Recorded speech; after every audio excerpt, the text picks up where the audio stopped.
سلام اس پر جو امت کے لیے راتوں کو روتا تھا، سلام اس پر جو فرش خاک پر جاڑے میں سوتا تھا۔ اللهم صل على محمد وعلى آل محمد كما صليت على إبراهيم وعلى آل إبراهيم إنك حميد مجيد۔ اللهم بارك على محمد وعلى آل محمد كما باركت على إبراهيم وعلى آل إبراهيم إنك حميد مجيد۔ اعوذ باللہ من الشیطان الرجیم، بسم اللہ الرحمن الرحیم۔ آج ہم کلاس نمبر 12 کا آغاز کرنے جا رہے ہیں۔ آج ہم جو دور پڑھیں گے وہ مدنی دور کا 5واں سال ہوگا، اور ہم گزشتہ سال پڑھتے پڑھتے اس سفر تک پہنچے ہیں جس میں مستقل مشقت ہے، آزمائشیں ہیں، پریشانیاں ہیں۔ ابھی تک وہ زمانہ نہیں آیا کہ سکون سے سانس لیا جائے۔ گزشتہ سوالات کے جوابات آپ نے دیے۔ میں نے آپ سے یہ پوچھا تھا کہ ہم سب مل کر معاشرے میں کیا تبدیلی لا سکتے ہیں، اور آپ کے جوابات سے بھی اندازہ ہوا کہ آپ سب اس بات کو سمجھتے ہیں کہ 1 اور 1 11 بنتا ہے، اور اگر ہم معاشرے میں کوئی اچھی بات پھیلانا چاہتے ہیں، دین کو عام کرنا چاہتے ہیں، قرآن کو نافذ کرنا چاہتے ہیں، تو ہمیں ایک ہونا ہوگا۔ سیرت سے بھی ہمیں یہی سبق ملا کہ آپ صلی اللہ علیہ وسلم نے انصار، مہاجرین، انصار کے بھی دونوں قبیلوں کو ملا کر وہ طاقت بنائی جس کو ایمان نے جلا بخشی، تو پھر مسلمانوں کی اس قوت کو کوئی روک نہ سکا۔ یہی سفر ہم دیکھتے چلے جا رہے ہیں، اور مدنی دور کا 4تھا سال تو ہم نے گزشتہ ہفتے پڑھ لیا تھا۔ آج ہم پڑھیں گے مدنی دور کا 5واں سال، اور انہی حالات کا تسلسل جاری ہے۔ منافقین کا رویہ، اس کے نتیجے میں کیا کیا پیش آیا، واقعہ افک، غزوہ احزاب، بنو قریظہ یعنی یہودیوں کا قبیلہ، ان کی کیفیت اور ان سے نمٹنا، اور دیگر اس سال کے اہم واقعات بھی آج ہم پڑھیں گے۔ منافقین کا رویہ آپ جانتے ہیں کہ مسلسل ایسا تھا کہ مسلمانوں کے اندر سازشیں کی جائیں، دلوں میں کوئی ایسی باتیں ڈال دی جائیں، یا تو یہ باہم لڑ پڑیں، یا پھر دین کے مقابلے میں ان کے دل میں کوئی ایسا شک پیدا ہو جائے کہ ان کی ہمتیں ختم ہو جائیں۔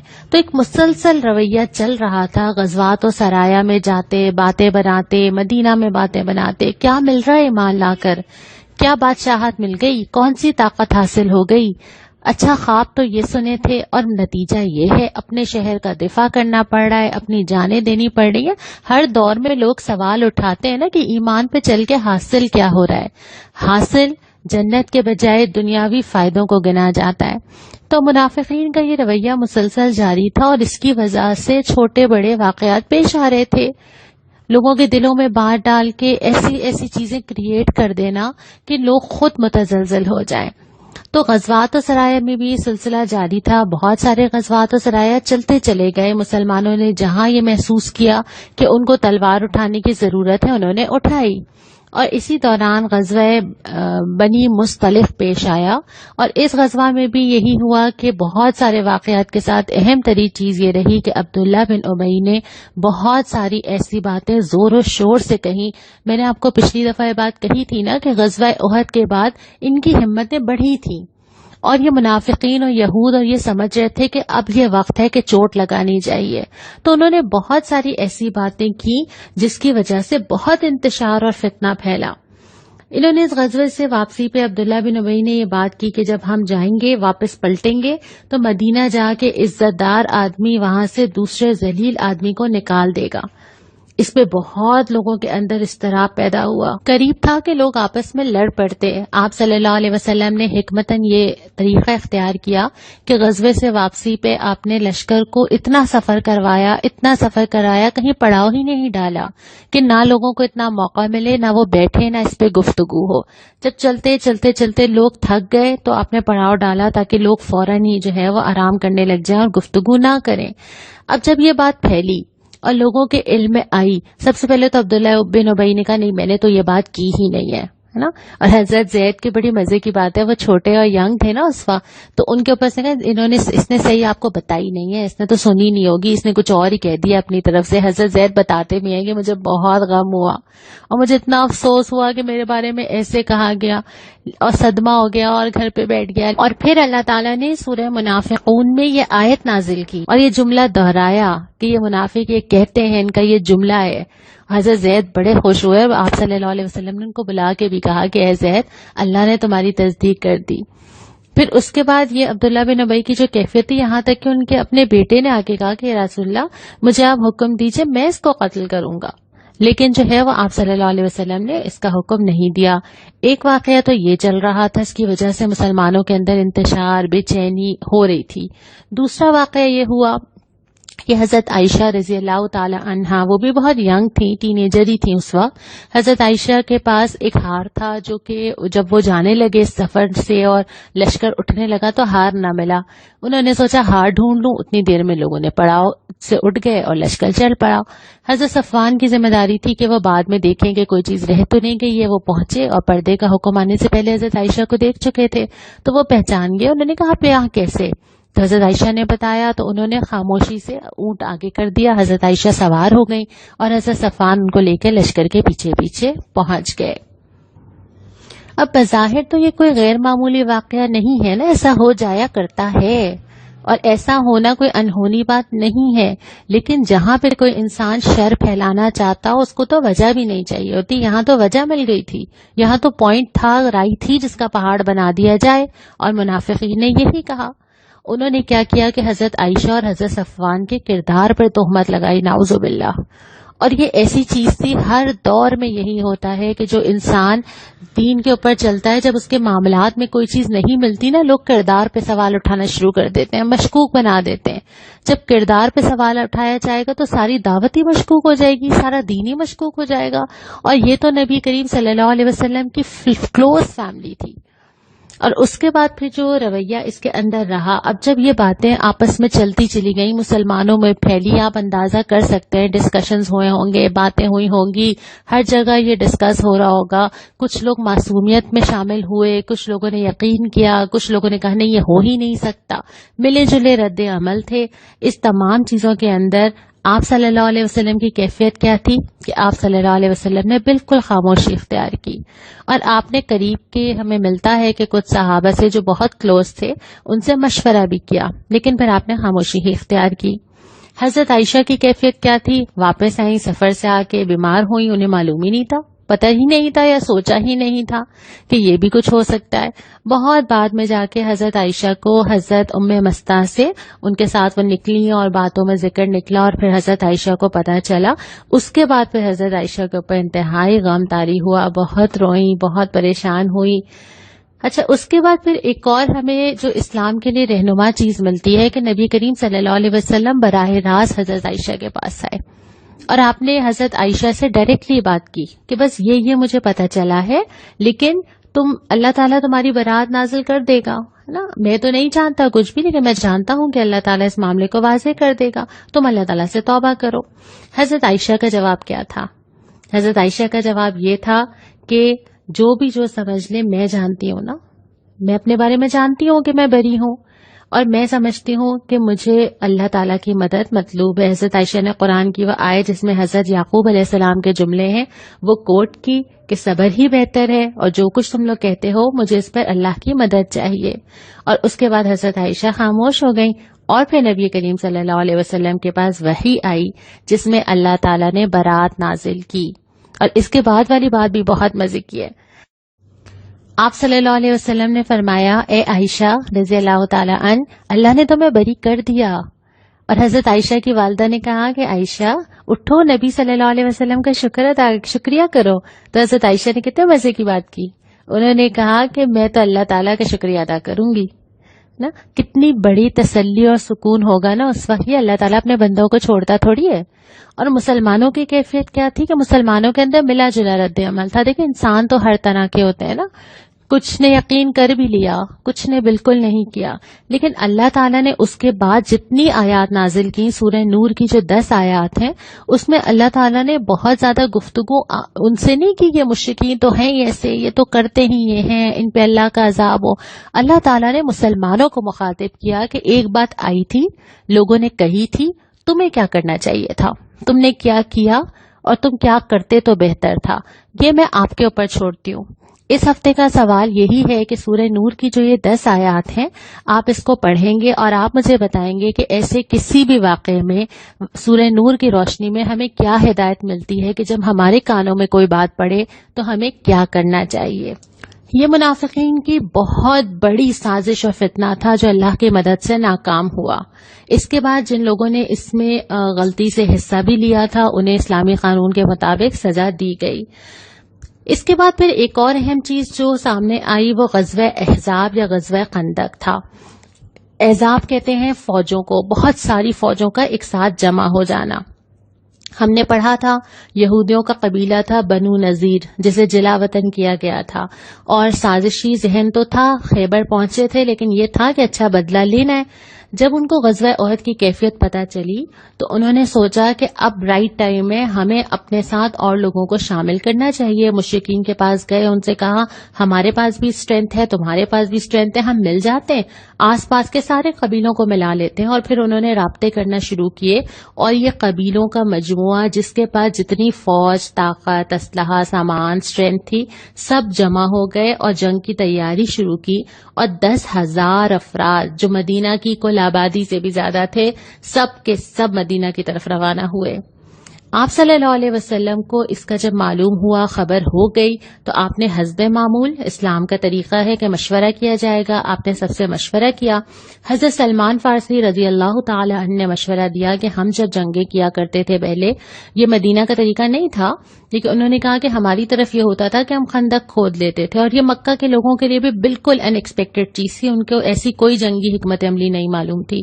آپ صلی اللہ علیہ وسلم کو یہ بات پسند آئی اور آپ نے حکم دیا کہ ہاں خندق کھودی جائے. اس خندق کھودنے کے درمیان ایک تو یہ اندازہ کیجئے کہ غزوہ خندق یا غزوہ احزاب جو بعد میں تو جنگ ہوئی ہی نہیں، لیکن یہ اس وقت تو نہیں پتا تھا نا، یہ پتا تھا کہ کئی گنا لوگ سارے کے سارے ہمارے شہر کی طرف آ رہے ہیں. اس وقت جس نے حصہ ڈالا، جس نے آگے بڑھ کے اپنے آپ کو پیش کیا، اس کے لیے کتنا زیادہ ایمان چاہیے تھا. خندق کھودی گئی. سب سے اہم بات یہ ہے کہ اللہ کے نبی صلی اللہ علیہ وسلم لیڈر، اللہ کے رسول اس سارے کاموں میں شریک تھے.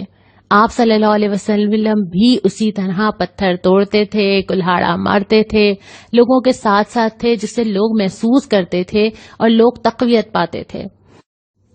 آپ صلی اللہ علیہ وسلم کے الفاظ کیا تھے؟ جیسے مسجد نبوی کی تعمیر کے وقت آپ صلی اللہ علیہ وسلم لوگوں کو خوشخبری دیتے تھے کہ اصل عیش، اصل اجر تو اللہ کے پاس ہے، اور آپ فرماتے تھے لا عیش الا عیش الاخرہ، عیش تو آخرت میں ہے. یہاں پر بھی آپ دعا مانگتے تھے کہ اے اللہ مہاجرین اور انصار کو بخش دے، ان کی مغفرت کر. لوگوں کے اندر حوصلہ پیدا ہوتا تھا. اس کے ساتھ ساتھ بہت سارے معجزات ہوئے، لوگ بہت زیادہ فاقے کی حالت میں تھے. آپ صلی اللہ علیہ وسلم ایک صحابیہ کے پاس لے کے گئے، وہاں پہ وہ آٹے سے روٹی بناتی جاتی تھیں اور آٹا ختم نہیں ہوتا تھا، ہنڈیا سے سالن نکالتی چلی جاتی تھی، لوگ کھائے جا رہے ہوتے تھے. تو مسلمانوں کی آنکھوں دیکھی چیز تھی.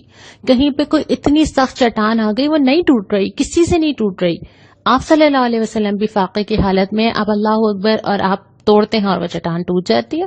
لوگ ان ساری چیزوں کو ایکسپیریمنٹ کر رہے تھے. اور آج کی زندگی میں تو ہم جیسے گناہگار لوگ بھی چھوٹے موٹے ایسے معجزے اپنی زندگیوں میں دیکھ لیتے. ہم عمرہ کرنے جاتے ہیں، وہاں جا کے اللہ سے خواہش کا اظہار کرتے ہیں، اللہ محروم ہی نہیں رکھتا، وہ پوری ہو جاتی ہے. ایون ایک چھوٹی سی چیز بھی جل جاتا ہے، کوئی پانی لا دے تو سامنے پانی نظر آ جاتا ہے. کوئی چیز دل کے اندر ہوتی ہے، وہ محسوس ہوتی ہے کہ اللہ نے سنی ہے. کسی کو کچھ کسی کے لیے خرچ کرتے ہیں، اللہ کہیں سے لوٹا دیتا ہے. یہ معجزات تو ہماری زندگیوں میں ہو جاتے ہیں. تو اس ایمان کے ساتھ ان کو اپنے سامنے وہ جنتیں نظر آ رہی تھیں، لیکن ایمان پھر ویسا ہی ہونا چاہیے. جب یہ خندق کھود دی گئی تو پھر آپ صلی اللہ علیہ وسلم نے لوگوں اور سامان کو جمع کیا. تقریباً 3000 افراد یہ بنے اور آپ نکلے شہر سے تھوڑا باہر کی طرف. آپ نقشے میں دیکھ سکتے ہیں کہ درمیان میں خندق ہے، ایک طرف مدینہ اور مسلمانوں کا لشکر ہے، ایک طرف قریش کا پورا لشکر موجود ہے، لیکن وہ خندق پار نہیں کر پا رہے کیونکہ ان کے لیے تو بالکل نئی سی چیز ہے. پیچھے جو ہے وہ بنو قریظہ یہود کا وہ قبیلہ ہے جن سے معاہدہ ہوا ہوا ہے، اور یہ ہے کہ ٹھیک ہے یہ اندر موجود ہیں، یہ تو کچھ نہیں کریں گے. ان دوران میں جب محاصرہ چلتا چلا جا رہا ہے اور چند مقامات پہ انہوں نے عبور کرنے کی کوشش کی، کہیں ان کو کوئی سپیس نظر آئی تو تھوڑی تیر اندازی کا مقابلہ ہوا، جھڑپیں ہوئی، لیکن کوئی بڑی جنگ تو نہیں ہوئی. حضرت نعیم رضی اللہ تعالی عنہ آپ صلی اللہ علیہ وسلم کی خدمت میں آئے اور انہوں نے کہا کہ میں کوئی تدبیر کروں، تو آپ نے اجازت دی. تدبیر انہوں نے یہ کی کہ انہوں نے کوشش کی کہ جو قبیلے یکجا ہو کر آئے ہیں ان کے درمیان کوئی ایسا سوال اٹھایا جائے کہ یہ متزلزل ہو جائیں. قریش سے جا کے انہوں نے یہ کہا کہ جو یہودی ہیں نا یہ ضرور تم سے کچھ نہ کچھ ضمانت میں مانگیں گے، کوئی ہو سکتا ہے کوئی آدمی مانگ لے، اور ایسا نہ ہو کہ وہ تمہارے آدمیوں کو دے کر نبی صلی اللہ علیہ وسلم کو اپنی بخشش کرا لیں. یہودیوں کے پاس جا کے انہوں نے یہ کہا کہ قریش تو چلے جائیں گے واپس، یہ تو ہیں ہی دشمن، تم لوگ پھنس جاؤ گے، تو کچھ آدمی ان سے ضمانت کے طور پہ لینے چاہیے نا. انہوں نے جب آدمی مانگے تو قریش نے کہا اچھا یہ تو بات ہی وہی ہوگی جو نعیم نے کہی تھی. اس طرح کر کے ان کے درمیان پھوٹ پڑنا شروع ہوئی، دل خراب ہونا شروع ہوئے. اور ظاہر ہے جو چیز جس کی بیس آخرت نہیں ہوتی، دنیا، فتح، مادیت، یہ ساری چیزیں ہوتی ہیں، وہ بہت لمبے چل ہی نہیں سکتے. وہاں تو ہر ایک اپنا فائدہ دیکھ رہا ہے نا. پھر اللہ تعالیٰ کی مدد بھی ایسی آئی کہ تیز ہوا چلی، جھکڑ اٹھے اور ان کے جو ہے وہ چیزیں اور خیمے اڑنا شروع ہو گئے.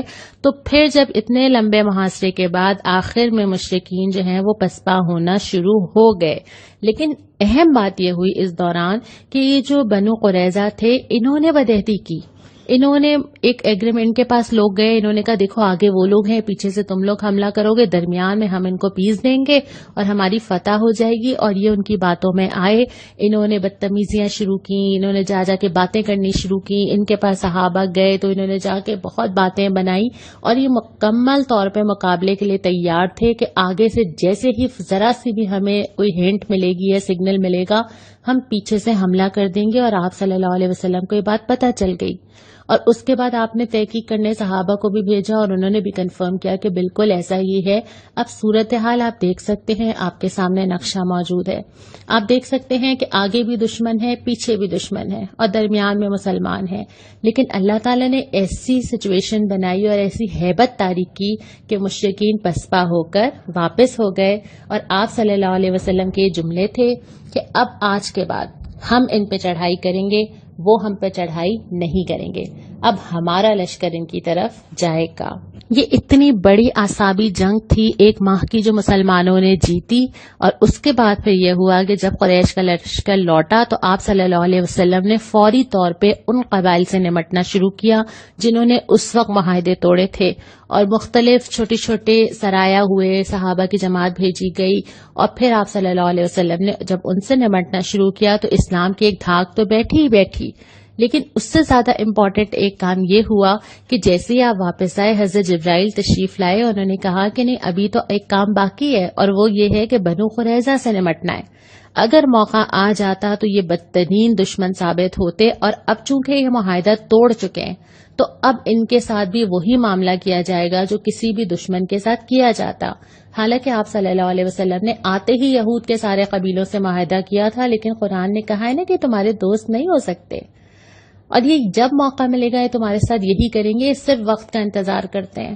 پھر آپ صلی اللہ علیہ وسلم نے فوراً اعلان فرمایا اور 3000 کے لشکر کے ساتھ بنو قریظہ کی طرف روانہ ہوئے.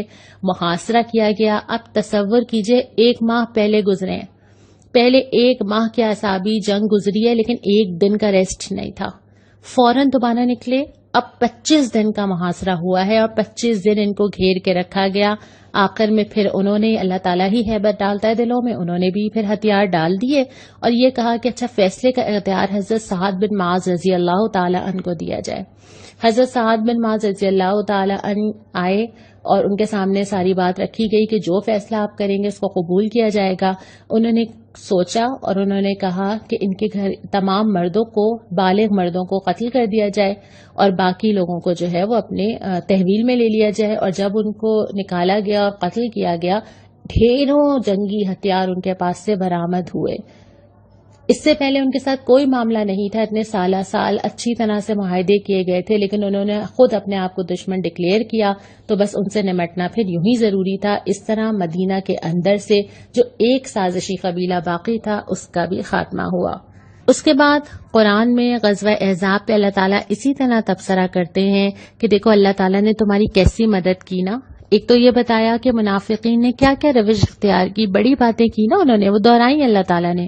تبصرہ کیا کہ یہ آسانی ہے تو آپ کے ساتھ اسی وقت چلیں گے جب ان کو موت نظر نہیں آئے گی، ورنہ تو یہ ایسی باتیں بنائیں گے. اور مسلمانوں سے بھی فرمایا کہ دیکھو اللہ سے جو وعدہ کیا نا اس کی باس پوز ہونی ہے. لا الہ الا اللہ کا مطلب یہ ہے کہ اب ثابت کر کے دکھاؤ. دل میں تنگی تو منافقین محسوس کرتے ہیں، وہ چیزیں بچاتے ہیں اللہ سے، اپنا مال بچاتے ہیں، وقت بچاتے ہیں، جان بچاتے ہیں، صلاحیت بچاتے ہیں. مسلمان تو معاہدہ کر کے کہتا ہے کہ جو اللہ کو دے دوں وہ واپس ملے گا، مجھ سے مال جتنا لے لیا جائے، میرے وقت میں سے جو میں بچا کے اللہ کے لیے لگاؤں، میرے اندر کوئی صلاحیت ہو، میں لکھ سکتی ہوں، بول سکتی ہوں، پڑھ سکتی ہوں، کچھ بھی اللہ کے لیے چلا جائے وہی تو میری انویسٹمنٹ ہے. یہ منافق ہوتا ہے جو بچاتا ہے.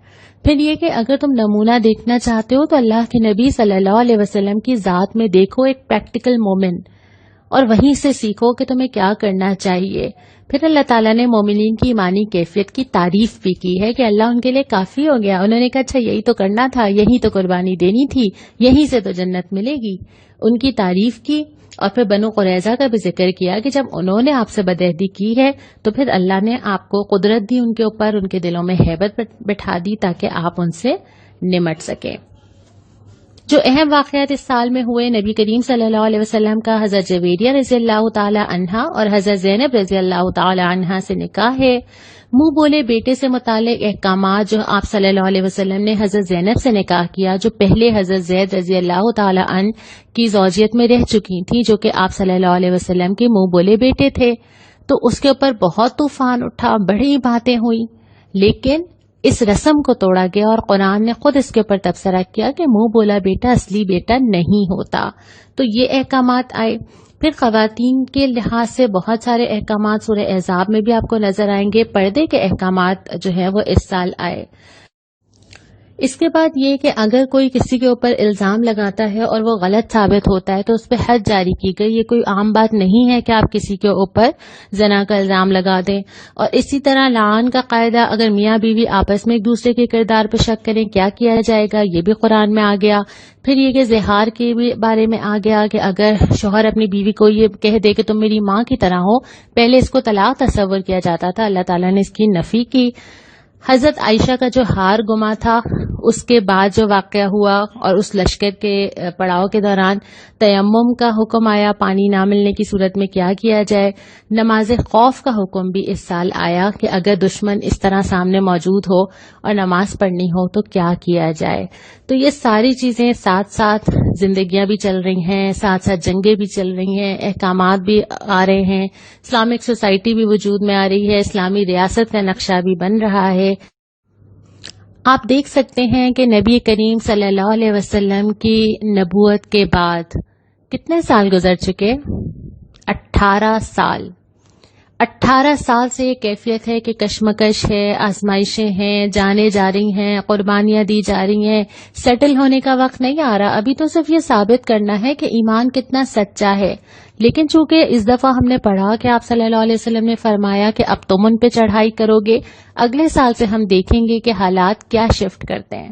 اور اس کے ساتھ ہم یہاں پہ اختتام نبی کریم صلی اللہ علیہ وسلم کی اس حدیث پر کریں گے. آپ نے فرمایا جب زمین پہ خدا کی نافرمانیاں ہو رہی ہوں تو جو شخص وہاں موجود ہو اور وہ انہیں ناپسند کرے تو گویا وہ ان سے الگ ہے. لیکن جو شخص وہاں موجود نہ ہو لیکن پھر بھی وہ ان کو پسند کرتا ہو تو گویا وہ ان میں شامل ہے۔ ابو داؤد اور مشکات کی یہ حدیث ہے کہ زمین میں جو ہو رہا ہے انسان اپنی نیت کے مطابق، چاہے وہ قریب ہو چاہے وہ دور ہو، اگر وہ اس میں مطمئن ہے، راضی ہے، پسند کرتا ہے، بدلنے کی کوشش نہیں کرتا تو اللہ تعالیٰ شاید اس کو اسی کیٹیگری میں نہ کر دے۔ تو ہمیں اس پہ غور کرنا چاہیے کہ ہمارا دل کہاں ہے، ہمیں پسند کیا ہے، ہم کیا کرنا چاہتے ہیں، ہم کس کو اپریشیٹ کرتے ہیں، تو پھر انسان انہی لوگوں کے ساتھ ہوگا دنیا میں بھی اور آخرت میں بھی جن کو وہ پسند کرتا ہے اور جن کے ساتھ وہ رہنا چاہتا ہے۔ یہاں پہ ہم آج کا سبق مکمل کرتے ہیں۔ انشاءاللہ تعالی اگلی کلاس میں ہم مدنی دور کا 6 سال پڑھیں گے۔ السلام علیکم ورحمۃ اللہ۔ اس پر کہ جس نے جھولیاں بھر دی فقیروں کی، سلام اس پر کہ مشکیں کھول دی جس نے اسیروں کی۔